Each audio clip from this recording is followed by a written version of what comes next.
IPL আয়োজন নিয়ে যা বলেছে সৌদি আরব। গেল 24-25 নভেম্বর সৌদি আরবের জেদ্দায় অনুষ্ঠিত হয়েছে আইপিএল এর মেগা নিলাম। তবে সৌদিকে জড়িয়ে আগে থেকেই বিশ্বের সবচেয়ে দামি ও বর্ণাঢ্য টুর্নামেন্ট আয়োজনের গুঞ্জন ছড়িয়েছিল। এবার সৌদির প্রিন্স সৌদ বিন মিশাল আল সৌদ সেই গুঞ্জন উড়িয়ে দিয়েছেন। জেদ্দায় অনুষ্ঠিত 2025 আইপিএল এর মেগা নিলামে উপস্থিত হয়েছিলেন সৌদি যুবরাজ।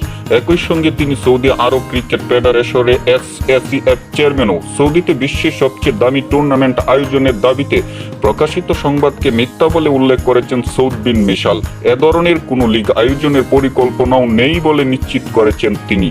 আইপিএল এর নিলাম চলাকালে সাংবাদিকদের প্রশ্নের জবাবে সৌদ বিন মিশাল জানিয়েছেন, এটি লিগ আয়োজনের খবর, সত্য নয়। এমনকি সৌদি আরব আইপিএল এ বড় অঙ্কের অর্থ বিনিয়োগ করেছে এবং বিশ্বের সবচেয়ে দামি ক্রিকেট আয়োজন করতে পারে বলে সব দাবিকেই তিনি মিথ্যা বলে উল্লেখ করেছেন। 2034 বিশ্বকাপ ফুটবলের আয়োজক সৌদি আরব, যে জন্য অনেক আগে থেকেই দীর্ঘমেয়াদী পরিকল্পনায় পাবলিক ইনভেস্টমেন্ট ফান্ড ফুটবলে বিলিয়ন বিলিয়ন ডলার ব্যয় করেছে দেশটি। সৌদির ক্লাব পর্যায়ের লিগ জনপ্রিয় করতে ক্রিস্টিয়ানো রোনালদো, নেইমার জুনিয়র, করিম বেনজামা সহ অসংখ্য ইউরোপ কাঁপানো ফুটবলারদেরও তারা কিনে নিয়েছে।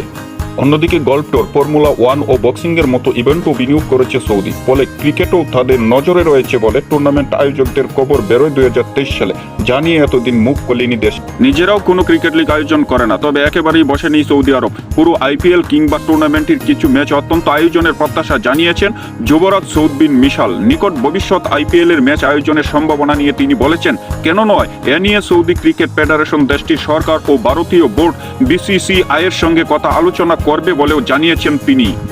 সৌদিতে ভবিষ্যতে ক্রিকেট টুর্নামেন্ট আয়োজনের ব্যাপারে সৌদি যুবরাজ বলেছেন, আইপিএল নিলাম হচ্ছে প্রাথমিক ধাপ। এটি আমাদের কিছু পরিকল্পনা এগিয়ে নিতে সহায়তা করবে। সৌদি সরকারও বিসিসিআই এর সচিব জয় শাহর সমর্থন ছাড়া এটি সম্ভব হতো না। জেদ্দায় একটি আন্তর্জাতিক মানের ক্রিকেট স্টেডিয়াম নির্মাণ করা হবে।